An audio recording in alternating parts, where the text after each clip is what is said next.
All right. Welcome, welcome to day 2 of the gratitude experiment. Just want to let you know I'm still not even close to being able to watch comments and do any of that. So please don't expect that out of this live. I've had a fair amount of input on this, and I'm grateful for that.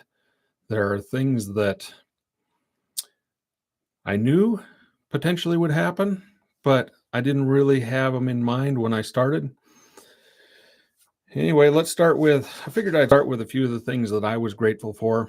Again, if you're just coming in on this, what I'm doing is suggesting that in this holiday season, we set a timer on our watch, on our phone, and every hour we take 10 seconds to just think about something we're grateful from in the last hour. And we just do that during our waking hours. Just see if flexing that muscle of gratitude on a very small amount over many repetitions might make a difference for us. So, of course, one of the first things yesterday was just my courage, to go live here and figure this out. You really don't have any idea how big of a deal that is. Another one I was just noticing, Misadventure Lab. I got an opportunity to run across them a while back after they had been in Moab. Really cool to meet them. It's just sometimes it's the little things, right? I look at a shirt, it reminds me of a good memory. That can be something that I'm thankful for in that hour. Another one I'm really thankful for, the peppermint shakes at Chick-fil-A. I know they're like 700 calories, but they're so good. I don't know. I still got a gut. I'm working on it. Probably should cut those out, but sure tasted good yesterday. I'm really thankful at one point for the knees over toes guy, Ben Patrick, and experimenting with his walking backwards and bringing health back into our knees and ankles and hips and just the whole body, partially through the process of walking backwards. Really cool. I tend to do that several times a day. Like, it just resets my mind.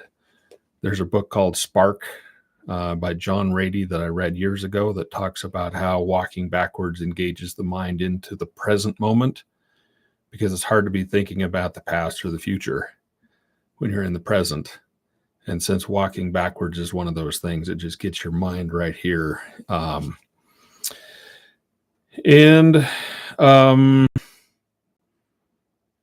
thankful this morning because I realized that there's two kinds of people that are experiencing this for sure.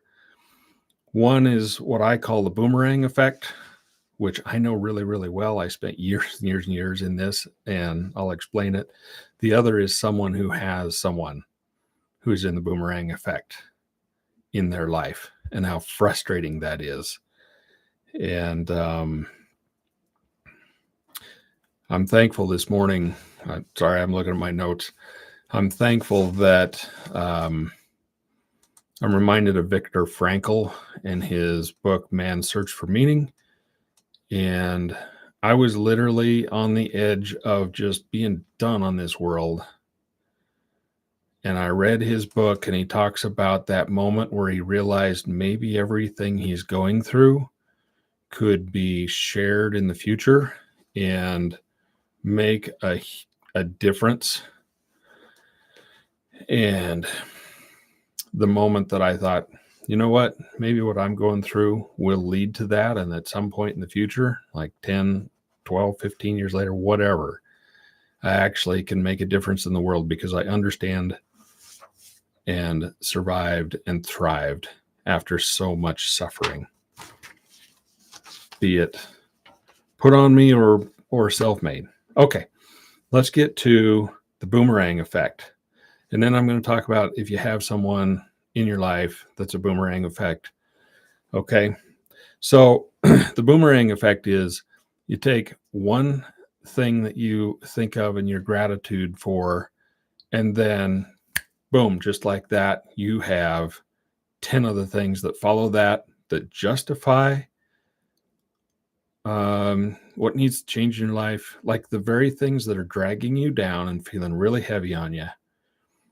There's 10 of those for every one thing that you can be grateful for. And the more things you try to think about to be grateful for, the worse it gets. Um, I've known plenty of people, and I've been this way. Like, I now understand why my friends had such a hard time being around me during this time when I was this way, because a person offers up what they're struggling with, and you say, well, what about this, and what you could be grateful for this, and what about that, and they've got some reason to not be happy for everything you have, some reason to not do what you're suggesting, and it's just frustrating. It's frustrating as hell to be around that. And it's just as frustrating to be in it. Trust me, I've been on both sides. I'm on the side where I have friends that are that way now. I used to be the boomerang. And it feels like it triggers up that you just feel unheard, misunderstood, justified. And by God, the world just needs to be different. All I can tell you is it isn't until you make it different. And typically, in my experience, I had to finally do the things I was convinced that I couldn't or shouldn't or would be judged for if I did them. I finally had to just do those things.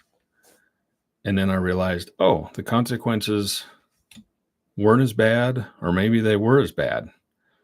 But in the end, it led me to at least get out of the rut that I was stuck in. If you don't get out of the rut, you're going to be talking about the same things a year from now, 5 years from now, 10 years from now. And your friends are still going to be, God, I don't know how to help this person. Everything I offer, yeah, they don't want to do any of it. So for those who have friends like that, my suggestion is recognize it's not about you.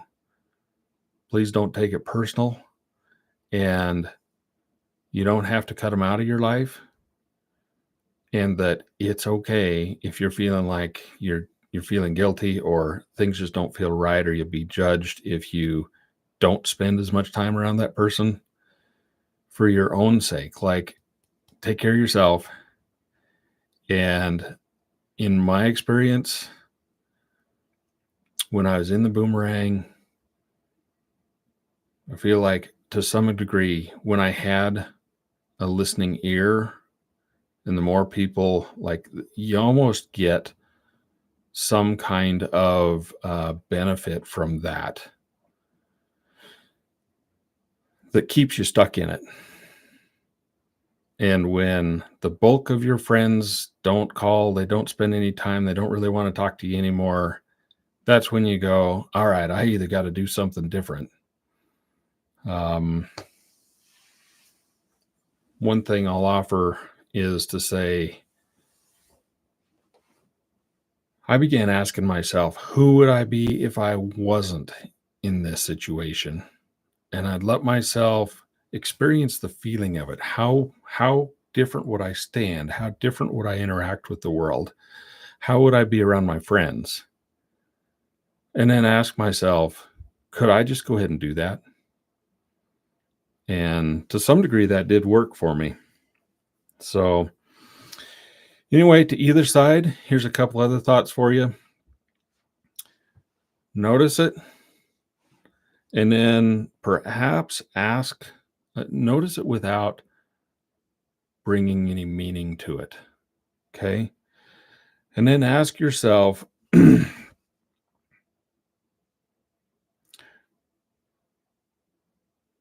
what if these feelings my frustration, my anger, my sadness, whatever. What if I'm feeling this way for some other reason? What if this anger, what if this sadness, what if this depression isn't for the reason I think it is? And let yourself just kind of rest back in that. Notice if your nervous system shifts somehow. And then if it's different, if your nervous system is different and it feels better, my encouragement is just let that linger. Avoid analyzing it, avoid trying to make sense of it. If you feel better, maybe that's the thing that you're grateful for.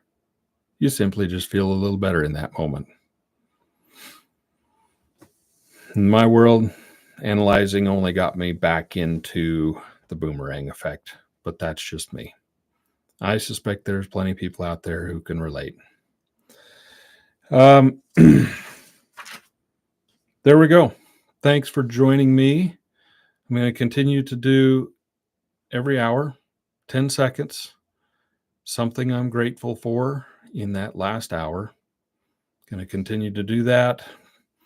I'll see what I can do about scheduling these. So maybe if you want to join in on another one, you can jump in. All right. Brian with Thriving Life Outfitters, thank you so much for joining me. Something I'm certainly grateful for. And be kind to yourself as best you can. And if not, just keep up the work. Things will change. Things do change. All right. Take care. We'll see you tomorrow. Bye for now.